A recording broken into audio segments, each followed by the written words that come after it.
Muy bien, y decíamos que íbamos a continuar con todo el análisis en torno a la ley bases, media sanción hoy en la Cámara de Diputados, y es por ello que ya estamos en una comunicación directa con Sergio Abrevaya, quien es el titular del Partido Gen. Señor Abrevaya, Marco Messina Elsayosa, de Noticiero 9, de aquí de la ciudad de Resistencia, Chaco, lo saludamos. ¿Cómo está usted? Bienvenido.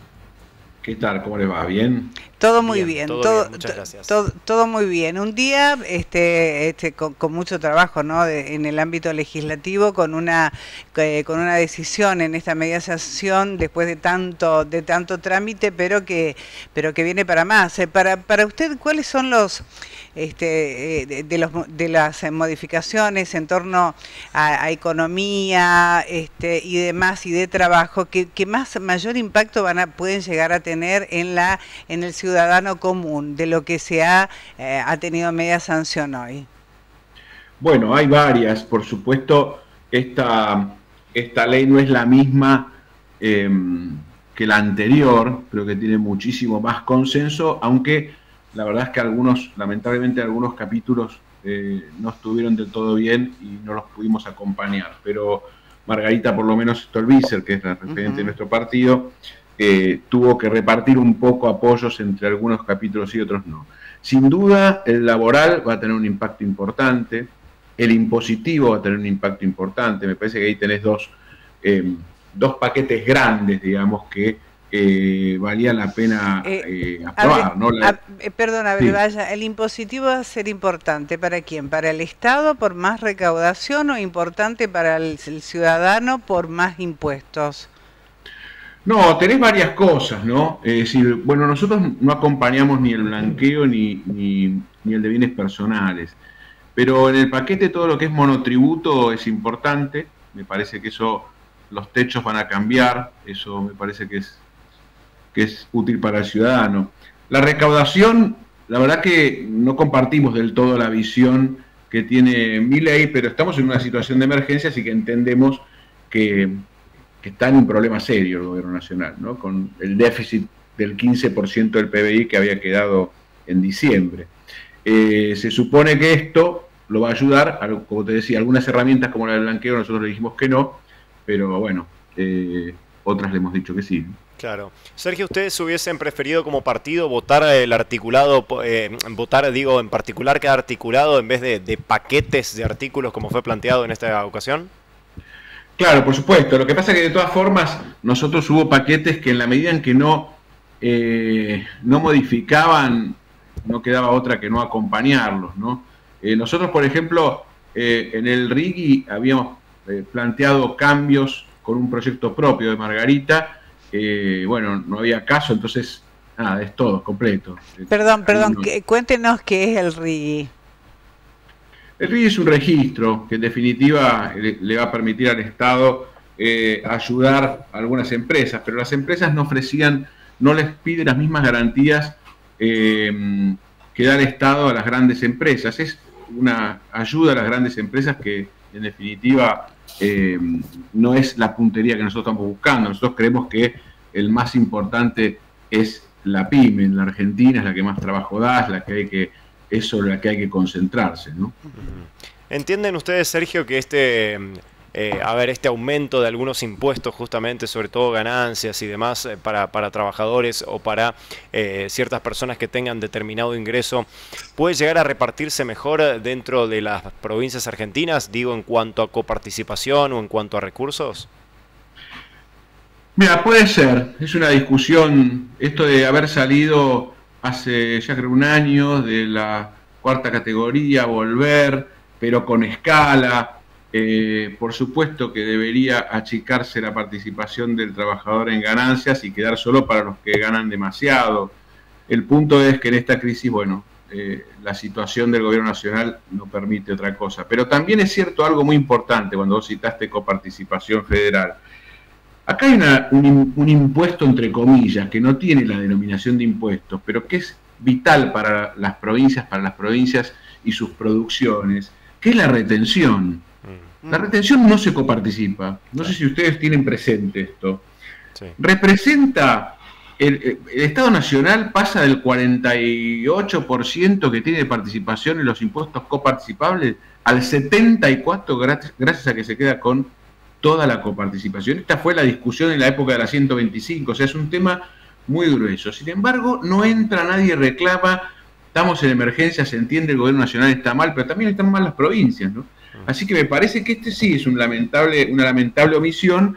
Un gobierno que recién empieza trata de marcarle lo que no va y lo que va, dándole la parte que puede votarle como instrumento, y no presiona tanto con lo que está faltando, aunque los gobernadores sí lo han hecho porque la viven diariamente, ¿no?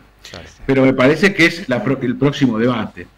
¿Qué hacemos con las retenciones que deberían ser coparticipables, ¿no? O terminarlas, o sacarlas. Bueno, también, por supuesto, el primer debate, en eso tenés razón, el primer debate es hasta dónde llegan las retenciones. Claro. El punto, en realidad lo que trato de plantear con esto, que es cierto, tendrían que bajar, en algún caso desaparecer, en otros podría seguir estando, pero beneficiar también al que produce. No digo que no coparticipar una parte, pero sobre todo como las petroleras, ¿viste? Una parte deberían tenerla la que desgastan su suelo, la minería es así, pero en el caso del agro no. Claro. Y entonces me parece que esto tendría que ser revisado. Y la verdad es que las provincias son las que tienen la pelea diaria por el estado y la situación de los ciudadanos, de los comprovincianos, ¿no? La nación está en los grandes gastos, se mete en todo, trata de salvar a todos y lo hace mal el Estado Nacional. En eso pierde eficiencia, concentra poder, concentra impuestos.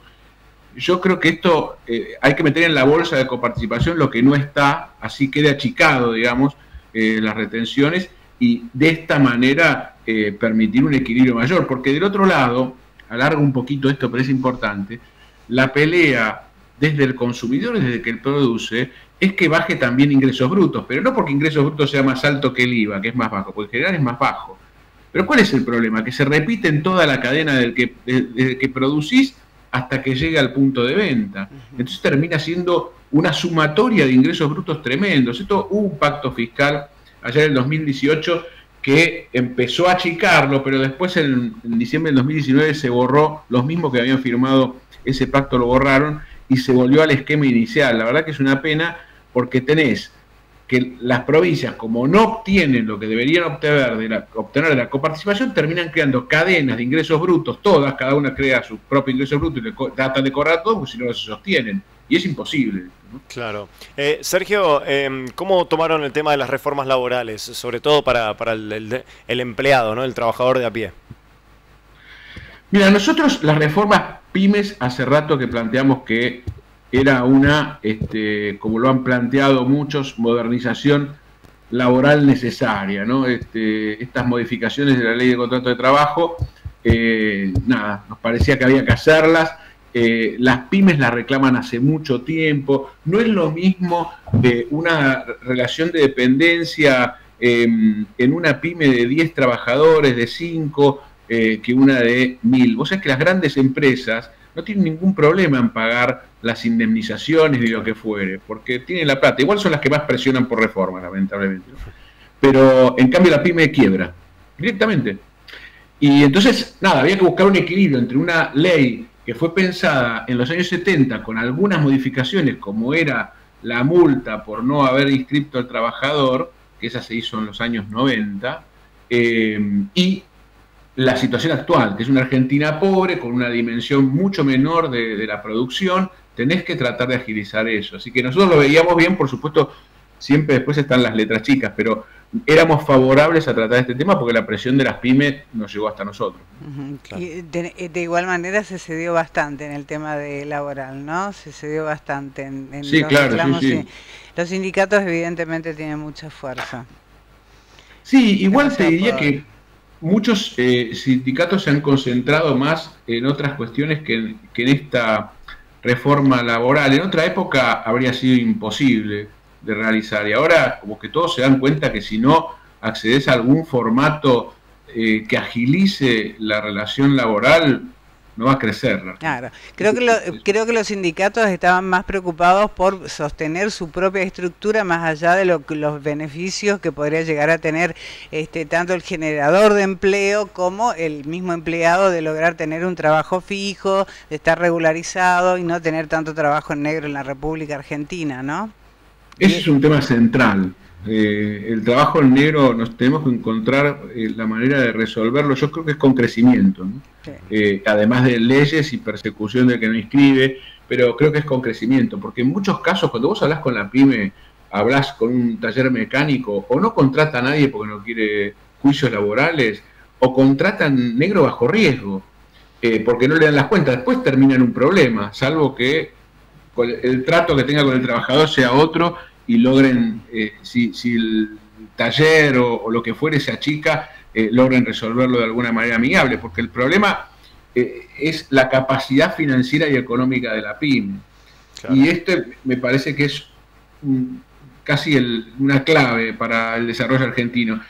Por supuesto, de esto que estoy diciendo, que es lo que te dicen las pymes, hay una distancia enorme del pensamiento de Milei, ¿no? Milei está en otra mirada, más financiera, ultraliberal, cree que el mercado acomoda todo y le demostraron las prepagas que esto no era así, ¿no? Pero bueno, tuvo que amoldarse y acomodarse justamente a las circunstancias también el presidente, ¿no? Sí, se puede hacer un reconocimiento en eso. Claro, sí. La verdad que hubo un cambio, se dio cuenta, cambia. Así como grita cosas, después cambia y corrige. Sergio, ¿qué avisoran para el debate ahora en senadores? ¿La ven un poco más fácil o un poco más dirimido el asunto? Mira, desde el punto de vista nuestro, que votamos algunas cosas a favor y otras en contra, esperamos que se repita el esquema nuestro, no exactamente el que se aprobó, pero bueno, más allá de lo particular, yo creo que la ley se va a aprobar, que puede ser que tenga algunos cambios, pero que no va a ser rechazada. No creo que eso suceda. Que o se aprueba igual o como mucho tiene algunos cambios y vuelve a diputado. Exacto, no, eso le iba a consultar. Si existen algunos cambios en cualquiera de los puntos de la ley de base, ¿vuelve a la Cámara de Diputados para el debate y aceptación o no de esos cambios? Así es, sí, necesariamente. Y eso se demoraría mucho más. La intención de Milei, tenemos entendido, es llegar al pacto del 25 de mayo ya con la ley sancionada. ¿Será posible? Depende de la velocidad con la que la Cámara de Diputados después quiera aceptar los cambios, porque si logran un acuerdo de aceptar los cambios y juntar los votos para aceptar los cambios y punto, sí, puede llegar ahí justo. Me parece que depende también mucho de cuánto tarde el Senado en tratarla, ¿no? Pero no creo que el Senado busque complicarlo, sino que en todo caso realmente tratará de ver lo que está bien y lo que está mal, que es en realidad lo que pasó en esta ley. Viste que es difícil traducir esto para afuera. El Congreso los diputados estuvieron mirando cada capítulo, cada tema especialmente por sí o por no. Bueno, el Senado va a tener que procesarlo con una velocidad mayor. ¿Qué pasó con las exenciones de Tierra del Fuego? Sobre ese tema, Brevalla. Mirá, vos decís qué pasó, por qué el gobierno continuó planteando el tema. Mirá, es un tema muy difícil, evidentemente para el que está en Tierra del Fuego, es fuente de trabajo, pero la realidad es que el costo para la Argentina es muy alto. Es muy alto, exacto. Este es el problema. Para equilibrar y que todas las provincias tengan las mismas posibilidades, ¿no? Claro, además hay un tema, mira, este tema justo te trae sobre el tapete la dificultad para la Argentina de entender su momento. No es la misma situación hoy que hace 40 años. Me refiero a su capacidad, ni en los 90. Es otra economía, es un 50% de pobreza. No podés tener pensamientos rígidos, tenés que volver para atrás y tenés que, algunas cosas, yo no comparto, te insisto, la mirada de Milei, pero sí pienso desde nosotros, tenés que tener alguna racionalidad ajustada a ese problema. Bueno, en esta etapa, entonces empezás a ordenar por etapa, en esta etapa esto es así. Ahora, ¿podría ser de otra manera dentro de 10 años lo de las exenciones? Y podrías alimentar algún tipo de industria, más industria que armadora. Y puede ser, pero tenés que pensarlo desde la estrategia de una Argentina que está en un estado económico desastroso, y en ese lugar hay lujos que te das o no hay lujos que te das, y hay obligaciones que tenés para resolver que las tenés que cumplir. No tiene arreglo el tema, no puedes pensar de otra manera, porque si no, no te queda ni la casa. Me parece que este es el pensamiento que hay que tener, y no tanto, bueno, pero yo tenía esto, es así, tiene que ser toda la vida así. No, bueno, a ver, no salimos adelante, ¿no? Claro. Bueno, Sergio, le queremos agradecer muchísimo por este contacto con Noticiero 9 Central. Ha sido usted muy amable. Muchas gracias a ustedes. Por favor, gracias. Hasta luego.